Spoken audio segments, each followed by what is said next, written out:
makabuluhan, Rajuman F. Abang Salitali. DXMY. Tata, Parliament Report. Naging makabuluhan ang kauna-unang pagtitipon ng Dato Lembak Sultan Batua Ugay, Dato Maradial, Dato sa Tabiran o Dato sa Biniruan Descendant sa ilalim ng pamumuno ni Dato sa Tabiran Engineer Dato Noldin Uyod na isinagawa kahapon sa bahagi ng Barangay Tabiran, Dato Udin Sinsuat, Maguindanao del Norte. Pinangunahan ito ni retired school principal by Marina Mamadra Pengyaman, niya Maguindanao IMO Manager Engineer Dato Comini Uyod at ng iba pang mga kilalang pinuno sa Bangsamoro. Ayon kay Engineer Uyod, marami na itong naipatayong mga proyekto sa nasabing lugar kung saan isa ang kanilang angkan na naging benepisyaryo nito. Hindi man may pagkakaila, ngunit mahalaga pa rin na mabigyan ng tulong ang sariling kaanak dahil isa ang mga ito na magiging katuwang sa pagresolba sa mga suliraning kakaharapin pagbibigay din ni Uyod. Ibinida rin nito ang mga inisyatibang napagtagumpayan ng kanyang ama na si Dato sa Tabiran Engineer Noldin Uyod sa pagiging matulungin at pagsasayos ng mga away pamilya sa iba't ibang lugar sa rehiyon. Ako bilang yung manager, ginamit ko yung influence ko para matulungan unang-una yung mga kapamilya ko. No? Unang-una yung kapamilya ko. Matulungan ko lahat. So, siyempre, may pabor ko siyempre sa pamilya. Pamilya mo yan eh.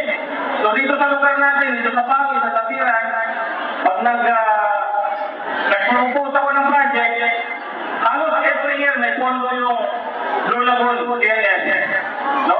So ngayon, kung dati ang kanalainin dyan 500 meters lang, ngayon siguro sobra 2 kilometro na. And then nag-propose din tayo ng kalsada dyan. So inshallah, yan sa likod, magdurugtong na yung kalsada dyan hanggang dito sa Tabiran. So inshallah, gagawin natin habang nasa posisyon pa tayo. And then, of course, si Ama, nag-agresin siya ng kalsada dyan. Pinupropose natin yan na masimentohan. No? Nang sa ganun, napakalapad na sinulupa natin dyan sa likod. So, inshallah, pag may kalsada na dyan, marami doon sa mga kamag-anak natin na doon sa Cotabato, pwede na sila magpatayo ng ano nila dyan, rest house. Kasi napakaganda ng hangin dyan, kasi open na siya.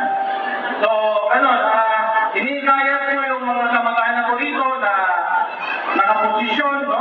Nasa mataas na posisyon ngayon sa gobyerno, na kung maaari, i-consider yung mga kamag-anak, no? Kahit sino pa matutulungan kung di tayo ng mga kamag-anak, no? Aminin man natin sa ibang mga opisina, kahit napakalaki ng natapos mo, ng grado mo, minsan, may pa rin, factor pa rin yung kamag-anak, di ba? As long as deserving naman siya, no? So as long as deserving yung ating kamag-anak, bigyan natin siya ng priority. Samantala, layon ng pagtitipon na mabigyan ng pagkakataong makilala ng bawat miyembro ng pamilya ang isa't isa upang mapalakas ang ugnayan ng mga ito. Buwang suporta ng magamang Uyod sa mga ganitong okasyon at inaasang muling magtitipon ng nasabing angkan sa susunod na taon. Mahigit 1,000 magkakamag-anak mula sa Dato Mangelen at Dato Aman ang nagkita-kita sa sinagawang Grand Reunion. Kabilang din na dumalo sina BTA MP Dato Romeo Sema, former City Councilor Dato Sukarno Sema, Mother Kabundaran Vice Mayor Dato Rahab Jocolano, Cotabato City RH11 Chairman Dato Joharto Binangon, Dato Bla Kabundalan, retired BFP Dato Romeo Sampiano, Dato Idris Makalapin, Watas sa Maguindanao at si Barangay Tabiran Chairman Dato Ali Untong. At yan ang report kasama mo sa DXMY 90.9 Armen Cotabato, Radyo Maneb Sabang, Tatak Armen.